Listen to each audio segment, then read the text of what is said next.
Right now, meteorologist Robb Ellis is tracking a weather alert. Let's go right to him with the very latest. Rob. Yeah, still several things that we're going to be tracking through the overnight, including some possible flooding, and we're already seeing that ongoing. Some locations have received an exceptional amount of rain. Remember, we had storms last night as well. We heard earlier about how those were pretty loud, and most of you did hear those as they came through. We still have more to deal with for tonight. Let me get you in a little bit closer. Now, in the short term, the severe threat is a little bit lower. It has diminished, and that's because, well, for the most part, we've worked the atmosphere over. A lot of the storms have gone through. They've used up some of the heating of the day. The humidity and the heat have come down a bit, so it's good news, but you still see a lot of activity from McHenry County through Kane County, even through Cook County and into Chicago, where we've had several storms exit Chicago into the lake, and more are expected. But these areas have seen as much as 4 to almost 5 inches of rain, especially into McHenry County, and you see more that is bubbling up behind that. And I'll talk about that next system here in just a second. I did want to mention, because I went through this pretty quickly earlier, that we do have the flash flood warning that's going to be in place for McHenry County, including Kane County and over into DeKalb County. That's going to go until 3 a.m.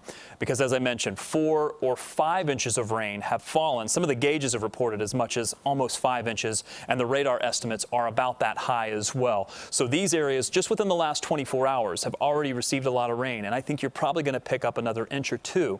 Not everywhere, but in isolated spots, and that's why we could see the possibility for some flash flooding. And then as I broaden the view, not only do you have the bubbling of the atmosphere out ahead of this, the severe threat is relatively low from that, but then we have this, what potentially looked like a derecho was going to slide right on through, has weakened a bit. These storms may have actually kept the severe threat down as this moves through, but there's still a lot of heat and humidity here that has not been used up, that the storms have not been able to activate just yet.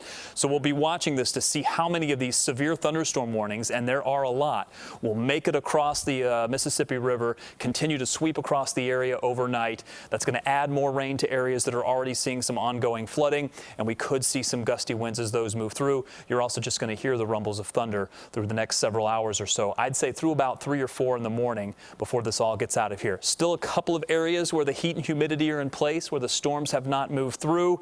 We still have the flood watch, that's going to be in place until 3 a.m. in addition to the flood warning that's already ongoing in some spots. And you'll be dealing with this through the next several hours. Like I said, by morning, I think things will calm down just enough that we'll see some improvement. Over the next several days, the temperatures will start to cool down a bit, and because of that, the humidity is going to come down a bit, or at least not be as much of a factor. The rain chances will still be there for tomorrow. Scattered showers, we'll keep the rain chances in there for Thursday and Friday, but as I've been saying, if you get through tonight, I think the severe threat goes down, and over the next few days, the rain chances will come down so that by the weekend, things will certainly be improving. I will be here all night watching the storms to make sure they don't cause any problems. All right, we look forward to the eventual calm, Rob. Thank you.